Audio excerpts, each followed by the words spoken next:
الجسم بيمرض والقلوب برضو بتمرض، بس الجسم لما يجي يمرض احنا بكل سهولة ممكن نروح عند دكتور ونكشف وناخد علاج ونفضل نستمر عليه لحد ما جسمنا يخف ويرجع احسن من الاول. بس لما قلبنا يمرض احنا ممكن المرض ده يسيطر على قلبنا ويفضل قلبنا مريض لحد ما نموت.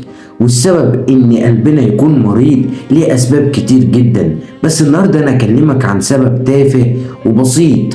بس السبب التافه والبسيط ده احنا لو فكرنا فيه بعمق شديد هنلاقي ان ليه تأثير ايجابي على مرضى قلبنا. السبب هو غرورك وتناكتك على الحاجات اللي ربنا كرمك بيها. ممكن ربنا يكون كرمك بوظيفة حلوة، شغلانة حلوة، شهادة عالية، أسرة غنية، بس انت ما مقدرش ده كله بتتنك وبقيت مغرور عن الناس اللي حواليك، وعمرك ما حسبتهاش في مرة بإن اللي كرمك في النهاردة بالحاجات دي قادر إن هو ياخدها منك بكرة بسبب إنك أنت اتنكت على فلان ولا اتنكت على بني آدم من البني آدمين وبقيت مغرور عليه، فقللت ثقته في نفسه فربنا زعل منك وخد منك الحاجة دي. فأنت ما تتنكش وما تبقاش مغرور على الناس اللي حواليك، وما تحفرش الحفرة بإيدك.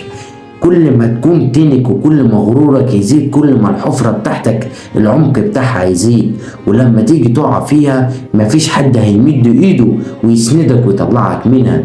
ليه؟ علشان انت اتنكت عليهم وبقيت مغرور عليهم، فبكل اللي حواليك كرهوك وبعدوا عنك، ومفيش حد هيقدر يساعدك في وقت زنقتك. والمؤمن دايما مصاب، فاحنا اكيد طبعا هتيجي علينا مصايب، فاحنا لازم نلاقي حد يسندنا في المصايب بعد ربنا سبحانه وتعالى.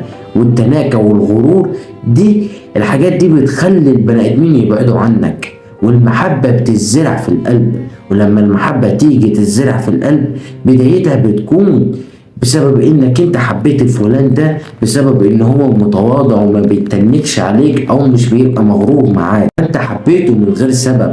فهو لما يجي يقع في مصيبة ولا في أزمة فانت هتسنده من غير ما يطلب منك، ومن غير اصلا ما انت تحس بانك انت هتسنده، علشان انت حبيته بسبب ان هو بني ادم متواضع من غير تناكة ولا غرور.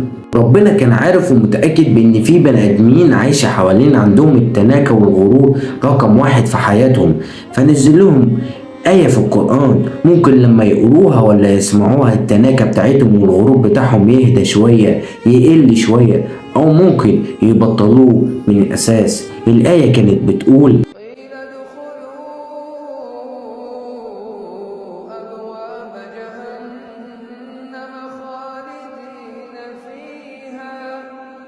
فبئس مثوى المتكبرين.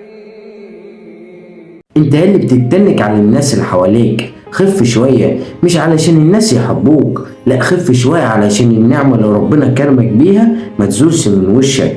وانت اللي فاقد السعادة بسبب الناس اللي حواليك بيتنكوا عليك وراسمين الدور عليك ومغرورين دايما عليك. معلش كبر دماغك، انت ممكن تكون عايش فاقد السعادة بسبب التناكة الناس اللي حواليك، الناس التنكة اللي عمالة تتنك حواليك دي. ايه يعني؟ في ناس حوالينا عايشة فاقد الشرف ورسمة الدور علينا. فانت كبر دماغك وعيش وكبر دماغك.